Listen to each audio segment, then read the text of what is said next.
ಸ್ನೇಹಿತರೆ ನಮಸ್ಕಾರ. ನಾನು ಅಣ್ಣಪ್ಪ ಎಂ ಜಿ ಕಾಗೋಡು.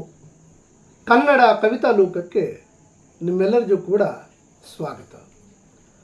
ಶಿವಮೊಗ್ಗ ಜಿಲ್ಲೆಯ ಸಾಗರ ತಾಲೂಕಿನ ಅದರಂತೆ ಅನ್ನುವಂಥ ಊರು ಒಂದು ಪುಟ್ಟ ಮಲೆನಾಡಿನ ಸುಂದರವಾದಂಥ ಗ್ರಾಮ. ಅಲ್ಲಿನ ದಿವ್ಯಶ್ರೀ ಅದರಂತೆ ಅನ್ನುವಂಥವರು ಇತ್ತೀಚೆಗೆ ತಮ್ಮ ಫೇಸ್ಬುಕ್ ಪುಟದಲ್ಲಿ ಕವಿತೆಗಳನ್ನು, ಆಪ್ತ ಬರಹಗಳನ್ನು ಆಗಾಗ ಬರೀತಾ ಇರ್ತಾರೆ.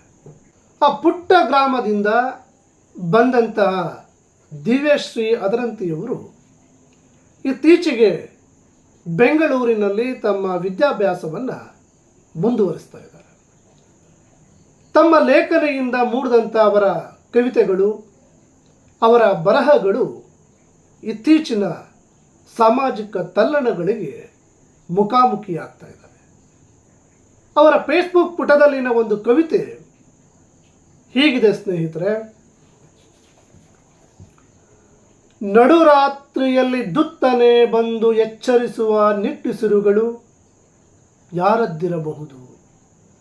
ನಡುರಾತ್ರಿಯಲ್ಲಿ ದುತ್ತನೆ ಬಂದು ಎಚ್ಚರಿಸುವ ನಿಟ್ಟುಸಿರುಗಳು ಯಾರದ್ದಿರಬಹುದು. ಭಾನುವಿನಳದ್ದೆ, ಸುರೇಖಾಳದ್ದೆ, ಪ್ರಿಯಾಂಕಳದ್ದೆ ಅಥವಾ ಸೌಜನ್ಯಳದ್ದೆ. ಹೀಗೆ ಒಬ್ಬೊಬ್ಬರನ್ನೇ ನೆನಪಿಸಿಕೊಂಡು ಮೊಗ್ಗಲು ತಿರುಗಿಸುವಾಗ ಹಾಸಿಗೆಯಲ್ಲಿ ಸಾಕ್ಷಿಯ ಬೂಟುಗಳು ಚುಚ್ಚುತ್ತವೆ. ಹೀಗೆ ಒಬ್ಬೊಬ್ಬರನ್ನೇ ನೆನಪಿಸಿಕೊಂಡು ಮೊಗ್ಗಲು ತಿರುಗಿಸುವಾಗ ಹಾಸಿಗೆಯಲ್ಲಿ ಸಾಕ್ಷಿಯ ಬೂಟುಗಳು ಚುಚ್ಚುತ್ತವೆ. ಮತ್ತೆ ನಿದ್ದೆ ಹತ್ತಲಾರದಂತೆ. ಸರಿ, ಇನ್ನು ನಿದ್ದೆ ಕಷ್ಟ ಎಂದು ಹಾಸಿಗೆಯ ಪಕ್ಕದಲ್ಲಿದ್ದ ಯಾವುದೋ ಕೈಗೆ ಸಿಕ್ಕ ಪುಸ್ತಕ ತೆಗೆದು ಕಣ್ಣಾಡಿಸುವ ಹೊತ್ತಿಗೆ ಹಾಸಿಗೆಯ ಪಕ್ಕದಲ್ಲಿದ್ದ ಯಾವುದೋ ಕೈಗೆ ಸಿಕ್ಕ ಪುಸ್ತಕ ತೆಗೆದು ಕಣ್ಣಾಡಿಸುವ ಹೊತ್ತಿಗೆ ರಕ್ತ ಕಾರಿಕೊಂಡು ಸತ್ತು ಬಿದ್ದ ದೊಡ್ಡ ದೊಡ್ಡ ಅಕ್ಷರಗಳು ಕಾಣಿಸುತ್ತವೆ. ಬೇಟಿ ಬಚಾವೋ, ಬೇಟಿ ಪಡಾವೋ. ಭಯಕ್ಕೆ ಪುಸ್ತಕ ಮುಚ್ಚಿ ಕಣ್ಣು ಮುಚ್ಚಿದ್ದೇ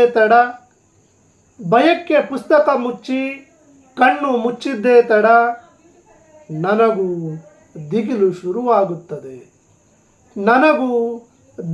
ಶುರುವಾಗುತ್ತದೆ.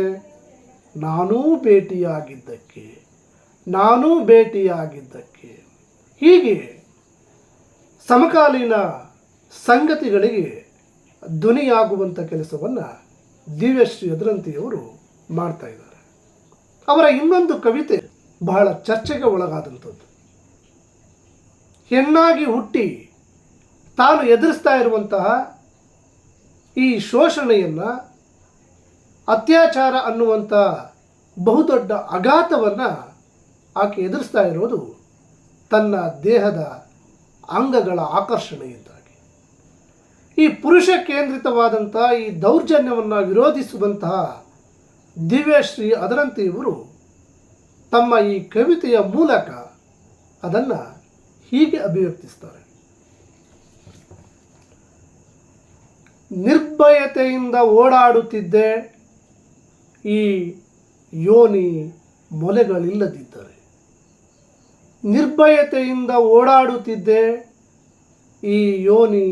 ಮೊಲೆಗಳಿಲ್ಲದಿದ್ದರೆ. ಈಗ 12ರ ಹಗಲಲ್ಲೂ ಹಿಂಗಾಲ ಪ್ರಾಣಿಯ ಭಯ. ಕಿತ್ತೆಸೆಯಬೇಕೆನಿಸುತ್ತದೆ ಉಬ್ಬಿದ ಸ್ತನಗಳನ್ನು.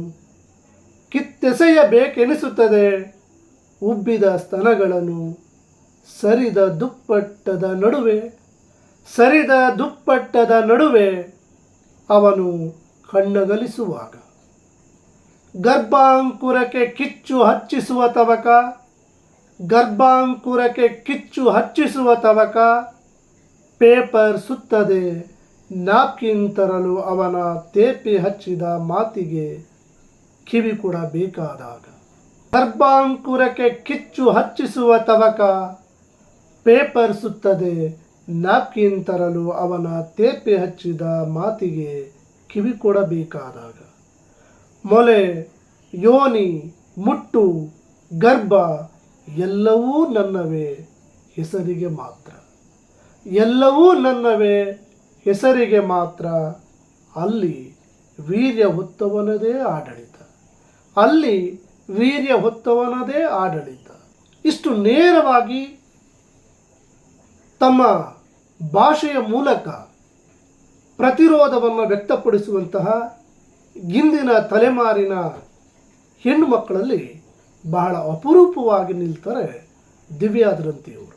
ಇತ್ತೀಚೆಗೆ ಅಧಿಕಾರಸ್ಥರು ಹಾಗೂ ಶ್ರೀಮಂತ ವರ್ಗ ಸಾಮಾನ್ಯ ಜನರ ಜೊತೆ ನಡೆದುಕೊಳ್ಳುವಂಥ ರೀತಿ ರಿವಾಜುಗಳು ಬಹಳ ಅಸಹ್ಯವನ್ನು ಉಂಟು ಮಾಡುತ್ತೆ. ಅಂತಹ ಒಂದು ಘಟನೆಗೆ ಪ್ರತಿಕ್ರಿಯೆಯಾಗಿ ದಿವ್ಯಶ್ರೀ ಅದರಂತಿಯವರು ಈ ಕವಿತೆಯನ್ನು ಬರಿತಾ ಹೋಗ್ತಾರೆ. ನೀನೇನೋ ಕಾರಿಗೆ ಡಿಕ್ಕಿ ಹೊಡೆದು ಕೈಲಾಗದವನಂತೆ ಸುಮ್ಮನೆ ನಿಂತು ಬಿಟ್ಟೆ, ನೀನೇನೋ ಕಾರಿಗೆ ಡಿಕ್ಕಿ ಹೊಡೆದು ಕೈಲಾಗದವನಂತೆ ಸುಮ್ಮನೆ ನಿಂತು ಬಿಟ್ಟೆ. ಅಪ್ಪ ನೋಡಿಲ್ಲಿ ನನ್ನ ಗಂಟಲು ಅದಂಗೆ ಉಬ್ಬುತ್ತಿದೆ, ನೀನೇನೋ ಮೊಣಕಾಲಿನ ಮೇಲೆ ಕೈ ಊರಿ ಕುಂಟುತ್ತಾ ನಡೆದು ಬಂದು ಬಿಟ್ಟೆ. ಅಪ್ಪ ನೋಡಿಲ್ಲಿ ಅಮ್ಮ ತನ್ನ ಕಾಲನ್ನೇ ಕಳೆದುಕೊಂಡವಳಂತೆ ತೆವಳುತ್ತಿದ್ದಾಳೆ, ನೀನೇನೋ ಮಾತು ಕಳೆದುಕೊಂಡವನಾಗಿ ಕೊನೆಗೆ ಕಿವುಡನೂ ಆಗಿ ಅವಳೆದುರು ತಲೆ ತಗ್ಗಿಸಿಬಿಟ್ಟೆ. ಅಪ್ಪ ನೋಡಿಲ್ಲಿ ಅಣ್ಣ ತನ್ನ ಸ್ವಾಸ್ಥ್ಯವನ್ನೇ ಕಳೆದುಕೊಂಡವನಂತೆ ಆಕಾಶ ದಿಟ್ಟಿಸುತ್ತಿದ್ದಾನೆ. ಹೌದು ಅಪ್ಪ, ಕೊನೆಗೂ ನೀನು ಅವಳೆದುರು ತುಟಿ ಬಿಚ್ಚದೆ ನಮ್ಮನ್ನೆಲ್ಲ ಅಂಗವಿಕಲರನ್ನಾಗಿ ಮಾಡಿಬಿಟ್ಟೆ. ಆಕೆ ನಿನ್ನನ್ನು ತರಾವರಿಯಾಗಿ ನಿಂದಿಸುವಾಗ ಅಲ್ಲಿ ನಾನು ಅಮ್ಮ ಅಣ್ಣನಿರಬೇಕಿತ್ತು.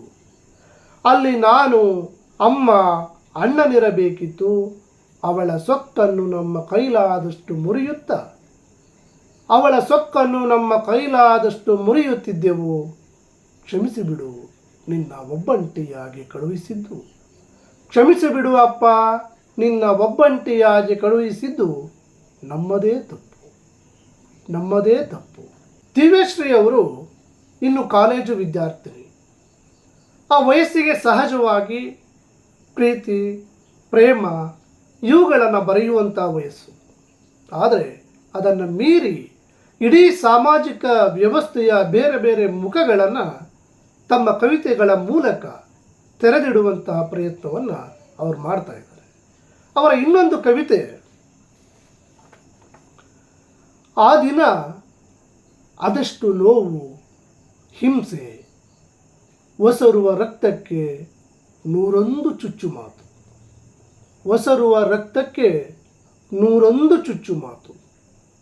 ಅಸಹನೆಯಾಳು ಕಲೆಯ ಭಯ, ಸಮರ್ಥಳಾಗಿದ್ದೇನಂತೆ ಗರ್ಭಧರಿಸಲು, ಆದರೂ ಅಪವಿತ್ರಳಂತೆ. ದೀಪ ಹಚ್ಚಬಾರದಂತೆ, ಬೇವು ಮುಟ್ಟಬಾರದಂತೆ, ಮುಟ್ಟಾಗಿದ್ದರೇನಂತೆ ಮೈಲಿಗೆಯಂತೆ. ಮುಟ್ಟು ನಿಲ್ಲಿಸಬೇಕಂತೆ, ಮಗು ಹೊರಬೇಕಂತೆ, ಮಗು ಎತ್ತು ಕೈಗಿತ್ತಾಗಲೂ ಅಪವಿತ್ರಳಂತೆ ಮತ್ತೆ ಸೂತಕವಂತೆ. ಮಗು ಎತ್ತು ಕೈಗಿತ್ತಾಗಲೂ ಅಪವಿತ್ರಳಂತೆ ಮತ್ತೆ ಸೂತಕವಂತೆ. ಹೀಗೆ ಅನೇಕ ಸಂಗತಿಗಳನ್ನು ಧೈರ್ಯವಾಗಿ ತಮ್ಮ ಕವಿತೆಗಳ ಮೂಲಕ, ತಮ್ಮ ಬರಹಗಳ ಮೂಲಕ ಕಟ್ಟಿಕೊಡುವ ಪ್ರಯತ್ನವನ್ನು ದಿವ್ಯಶ್ರೀ ಅದರಂತಿಯವರು ಮಾಡ್ತಾ ಇದ್ದಾರೆ. ಈಗಷ್ಟೇ ಪ್ರವರ್ಧಮಾನಕ್ಕೆ ಬರ್ತಾ ಇರುವಂಥ ಲೇಖಕಿ ಇನ್ನಷ್ಟು ಶಕ್ತಿಶಾಲಿಯಾಗಿ ತಮ್ಮ ಕವಿತೆಗಳನ್ನು ತಮ್ಮ ಬರಹಗಳನ್ನು ಕಟ್ಟಿಕೊಡ್ತಾ ಕನ್ನಡ ಸಾಹಿತ್ಯ ಲೋಕದಲ್ಲಿ ಒಂದು ಉನ್ನತವಾದಂಥ ಸ್ಥಾನವನ್ನು ಪಡೀಲಿ ಅಂತ ಶುಭ ಹಾರೈಸ್ತಾ ಈ ಸಂಚಿಕೆಯನ್ನು ಇಲ್ಲಿಗೆ ಮುಗಿಸ್ತೀನಿ. ಮತ್ತೆ ಇನ್ನೊಬ್ಬರು ಕವಿಯ ಕವನಗಳ ಜೊತೆಗೆ ನಿಮ್ಮೊಂದಿಗಿರ್ತೀನಿ ಸ್ನೇಹಿತರೆ. ಎಲ್ರಿಗೂ ನಮಸ್ಕಾರ.